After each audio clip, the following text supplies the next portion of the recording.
Hello বন্ধুরা, জয় রাধে। আজকে আমি অনেক ভোরে উঠে পড়েছি। এখন 3:10 মতো বাজে। উঠেই দেরি না করে আমি স্নান করে নিয়েছি এবং স্নান করে রেডি হয়ে নিয়েছি। এখন ভোরের আলো ফুটে গেছে।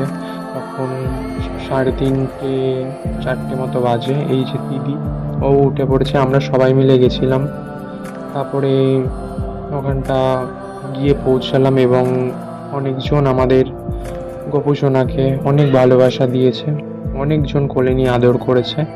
এবং যখন ওখানে পৌঁছালাম অত সকালবেলা, তখন 5টা মতো বাজে, তখন গিয়ে দেখছি অনেক লোক চলে এসছে। ওখানটা অনেক লোক। আমরা সেই ভিড়কে উপেক্ষা করে ওখান দিয়ে আমরা যেতে লাগলাম আমাদের যেখানটা ভোগ হবে।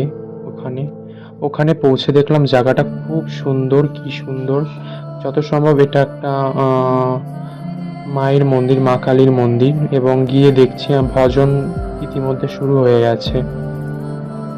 তারপরে দেখছি সবাই মিলে ভগবানের জন্য ভোগ তৈরি করা শুরু করে দিয়েছে। এবং আমাদের গোপালকে তখন জেঠু গঙ্গায় নিয়ে গিয়ে স্নান করিয়ে দিল এবং তারপরে দিদি ওকে সুন্দর করে সাজিয়ে তুললো, কারণ আজকে ও এখানেই ভোগ পাবে।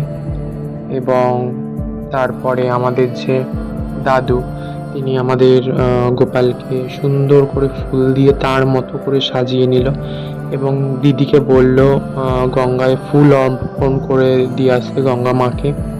এবং সেই মতো দিদি গঙ্গায় ফুল দিয়ে দিল। এবং তারপরে আমরা আসতে না আসতেই আমাদের ভোগরাগ শুরু হয়ে গেছিলো। এখানে অনেক মানুষের সমাগম হয়েছিল, শুধু আমরাই না, অনেক মানুষ। আমরা অনেক সকালে গেছি, অনেকটাই, কিন্তু তারপরেও নানা দিক থেকে নানা মানুষ আসছিল এবং খুব সুন্দরভাবে আজকে অনুষ্ঠানটা হয়েছে। তারপরে কি সুন্দর নাম সংকীর্তন করতে করতে অনেক দল এসেছিল। সবাই খুবই আনন্দের মধ্যে ছিল, বোঝাই যাচ্ছে তাদের দেখে। এবং আমিও এইসব ক্যাপচার করলাম। আমি এই প্রথম বছর গেছি, যদিও আশা রাখি প্রতি বছরই যেন আমি যেতে পারি। তারপরে আমরা ভোগ পেয়ে সবাই বাড়ির দিকে রওনা দিলাম। নমস্কার।